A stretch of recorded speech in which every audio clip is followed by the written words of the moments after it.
The Internet Archive, the most popular public online archival service and home of the Wayback Machine, suffered a massive data breach several days ago that impacts an estimated 31 million users who had accounts on the site, and countless more who used the service without an account but were unable to because of outages caused by these attacks.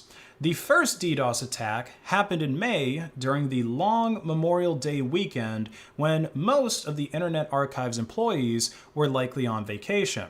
We know that it's a pretty common tactic for hackers to attack when there's fewer people available to respond to those security incidents.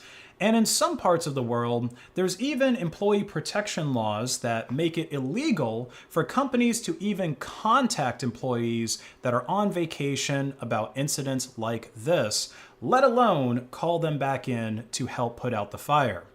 Now, after some extensive configuration changes, those initial DDoS attacks were mostly mitigated by the end of May. But on October 9th, it was discovered that something much worse had happened to the Internet Archive. When users visited the site, they would receive a JavaScript alert that said, "Have you ever felt like the Internet Archive runs on sticks and is constantly on the verge of suffering a catastrophic security breach? It just happened. See 31 million of you on HIBP. HIBP stands for Have I Been Pwned, by the way. Now, in case you don't know about that service, Have I Been Pwned is a great security utility that gathers information from various data breaches and lets you check to see if your email address and other personal information has shown up in any of those leaks. Now, if you're the kind of person who uses password managers to generate and store secure random passwords for your accounts, then you really don't have too much to worry about if your email shows up on Have I Been Pwned, because if a password was leaked alongside that email, it wouldn't give anyone access to any other accounts since all of your passwords are going to be completely different. You might get a few phishing emails here and there, and you might have to follow up with the company whose security got breached in the first place, depending on how bad that impacted you. But if you reuse the same passwords like most people do, or a simple permutation of it with other accounts that are linked to the same email address, then you could be in for a world of hurt, because even the lowliest script kiddies can take leaked credentials and see what services they can get into with them, just like finding a key on the side of the road and then trying it with random locks around the neighborhood to see what you're able to open. The SQL database that was stolen from the Internet Archive and shared with Have I Been Pwned weighs in at about 6.4 gigabytes and contains users' email addresses, screen names, timestamps of when passwords were changed, bytecrypt hash passwords, and other internal Internet Archive data, including GitLab authentication tokens, which we'll talk about more in a bit. The most recent password change timestamp in the leak was September 28th, 2024, so that's probably when the database was exfiltrated from archive.org, which means that the hackers were most likely in their systems gathering data undetected for weeks before the breach was ever announced. Now, it's one thing to not know that you've been hacked until you actually see defacement on your website and post about it on Twitter, but during the disaster recovery phase, all of your credentials and all of your tokens need to be changed so that hackers can't use those credentials that they stole during the breach to get back into your systems. The Internet Archive team failed to do that.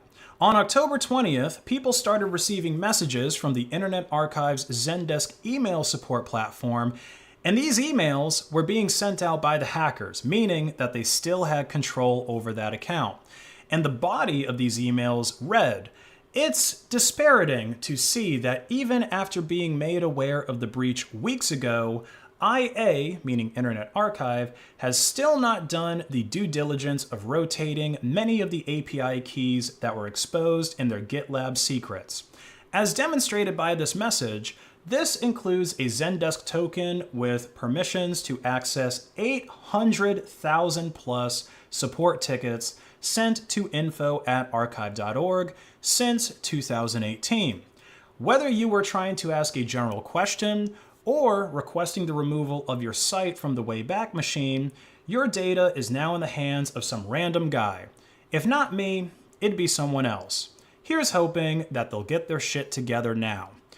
This is obviously very embarrassing for archive.org, but what's worse is that when you send a request to the Internet Archive to delete information that they've archived about you, they often require you to send them your personal identification so that they can verify it's really you making the takedown request. So if the hackers have access to those email attachments as well, they likely have photos of many people's passports and driver's licenses. Nobody has come out directly to claim responsibility for this breach, but the threat actors apparently revealed to Bleeping Computer how they infiltrated archive.org through an intermediary contact. It's now been confirmed that one of the Internet Archive's development servers had an exposed GitLab configuration file that had been exposed since at least December of 2022. This configuration file contained an authentication token, which allowed the hackers to download the Internet Archive's source code. Then, after they dug through the source code, the hackers found more credentials and more authentication tokens, including the credentials to Internet Archive's database management system. Those credentials allowed the hackers to download the user database, more source code, and to modify the site to create that JavaScript alert. The hackers also claim to have stolen 7 terabytes of additional data from the Internet Archive, but samples from that breach haven't been shared publicly yet. Now, the big question that's been on a lot of people's mind is, why was the Internet Archive hacked in the first place? If you look at posts from actual black hats on breach forums, many of them are really pissed off about this attack, and the same sentiment is being shared all over Twitter as well. You see, the Internet Archive is one of those services that people consider to be sacred ground, especially because it can be used to access data and media that would get taken down from most websites. In fact, in a lot of ways, it's very valuable for open source intelligence to both investigators and to hackers. There's a lot of speculation that the same people who have been suing the Internet Archive for copyright infringement, mostly media companies, due to allowing access to the aforementioned media, were behind this hack, possibly using a hacker for hire service to try and take down the archive.